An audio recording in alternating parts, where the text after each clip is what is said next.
بسم الله الرحمن الرحيم. السلام عليكم. ايه رأيكم النهارده هنعمل الصينية التحفة الجميلة اللي انتوا شايفينها دي؟ ايوه هي دي. ان شاء الله هنعملها وتطلع تحفة جدا معاكي. الريحة بتاعتها كانت خطيرة جدا. وكمان الصوص اللي احنا عاملينها معاها صوص كده مميز، هقولك يطلع مميز معاكي ازاي. بإضافة حاجة بسيطة جدا هتخلي الصوص بتاعك خطير قوي، والريحة بتاعته جميلة جدا. وكمان عايزة اقول لكم ان الصينية بتاعتنا دي عاملينها بنص فرخة بس. يعني ان شاء الله هتعملي وجبة تكون جميلة وخطيرة وفي نفس الوقت تكون اقتصادية معاكي بإذن الله. وكمان هنعمل مع بعض رز بالكاري، يعني حاجة كده هتطلع خرافية جدا، والريحة بتاعتها جميلة. يلا بينا نعمل بقى الوجبة بتاعتنا الجميلة دي، ونملى البيت بتاعنا سعادة وبهجة بالريحة الخطيرة. يلا بينا نبدأ ونقول بسم الله الرحمن الرحيم. وما تنسيش في لايك وكومنت والشرك في القناة وفعل الجرس على الكل، عشان يوصلك ان شاء الله كل اشعار جديد بكل فيديو جديد ممكن نعمله مع بعض. وشيري الفيديو لكل اصحابكم واحبابكم. يلا نبدأ مع بعض ونقول بسم الله الرحمن الرحيم.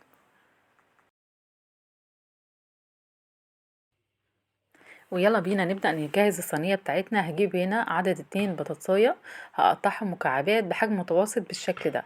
وبعد كده فلفل اخضر وفلفل احمر هبتدي ان انا اقطعهم قطع صغيرة. وبعد كده بصلة مكعبات، وبعد كده 5 فصوص من الثوم. وبعد كده عدد واحدة جزرة هبتدي اقطعها حلقات صغيرة. ويلا نبدأ بقى ونحط في الصينية بتاعتنا. هحط كل المكونات كلها مع بعض بالشكل ده، الفلفل مع البطاطس ومع الجزر. وكمان هبتدي ان انا احط البصل مكعبات. وكمان هبتدي احط التوم بتاعنا ده انا مقطعاه قطع صغيره او شرايح صغيره جدا. هنا هبتدي بقى ان انا اضيف الملح بتاعنا. بصوا كله في صينيه واحده كده على طول. وبعد كده نص معلقه صغيره من الفلفل الاسود. وهقلبهم كلهم مع بعض بالشكل ده. شايفين انا مش حاطه توابل كتير.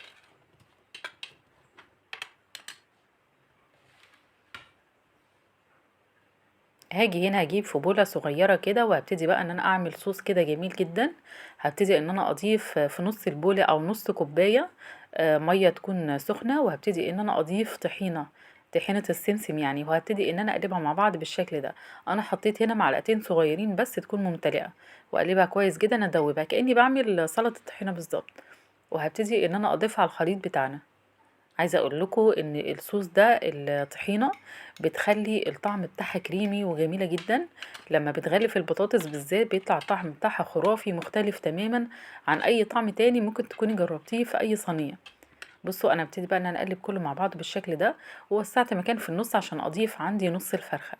ونص الفرخه بتاعتنا دي انا متبلاها بمستردة، ومتبلاها كمان ببصل وفلفل اسود. وعاملاهم في الكبه طحناهم جامد جدا، وبعد كده ضفتهم على الفرخه لمده ساعتين كاملين. وبعد كده ضفتها بالشكل ده وحطيت عليها معلقه كبيره من الزيت، علشان تبتدي بس ان هي تديني لون جميل كده. وهبتدي بقى ان انا اغطيها واحطها في الفرن رف وسط على 200 درجة. وتعالوا بعد كده نشوف بقى الجمال والطعامة هتطلع معانا عاملة ازاي. عايزة اقول لكم خطيرة جدا جدا جدا. انا ضفتها دلوقتي خلاص في الفرن، وهبتدي بقى ان انا اعمل دلوقتي الرز بتاعنا. وهنشوف بعد كده الوجبة كلها مع بعض هيبقى شكلها عامل ازاي. انا ضفت في الحلة بتاعتي هنا معلقة كبيرة من الزيت. وهبتدي انا غسلت الرز بتاعنا وهبتدي ان انا اقسمه. يعني هضيف النص وبعد كده النص التاني هضيفه بعدين. الرز هنا انا مستخدمة نص كيلو من الرز بس. وهبتدي ان انا اضيف عندي كمان هنا معلقة من السمنة او الزيت ده حسب ما تحبي. وهبتدي ان انا اقلب كله مع بعض بالشكل ده. انا حطيت هنا زبدة عشان بس ما تبتديش انها تحرق معايا. فبحطها اثناء التقليب مع الرز على طول. بص انا ببتدي ان انا اقلب الرز كل وقت والتاني، لحد ما احس ان هو الرز خلاص ابتدى يفلفل معايا كده، او ابتدى ان هو يتحمر كأن زي ما بعمل بالظبط الرز. عارفين اللي هو واحده واحده او حبايه وحبايه، نفس الطريقه دي كده بالظبط. هبتدي ان انا احمره، يبتدي اللون بتاعه يبقى لون ذهبي كده، لون فاتح قوي. وهقول لكم بعد كده هنعمل ايه حالا على طول دلوقتي.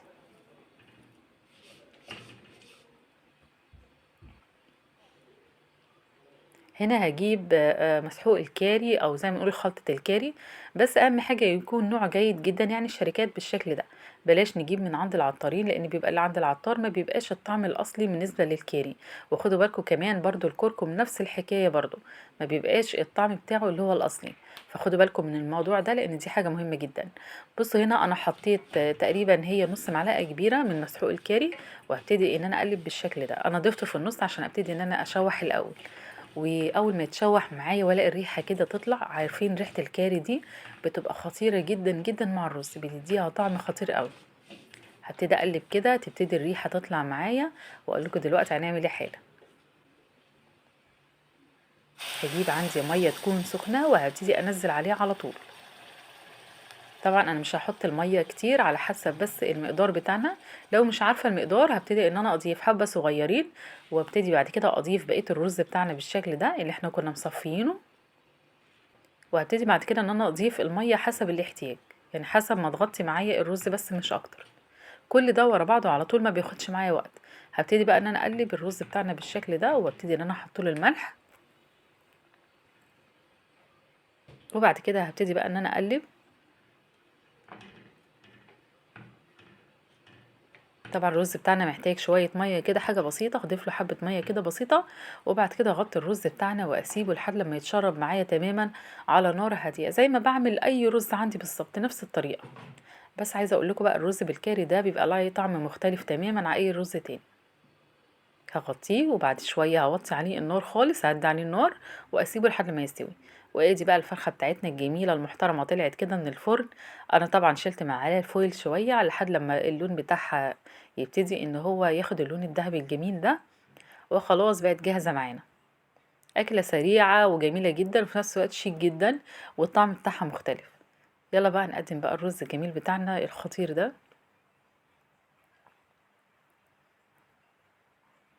انا عايزه اقولك كمان ان الرز بالكاري ده يعني ممكن تقدميه برضو مع جمبري، مع اي انواع تانية. ممكن شرايح من صدور الفراخ لو انتي مشوحاها كده بس، وتضيفيها عليها مع الرز، بتبقى خطيره جدا وجميله قوي.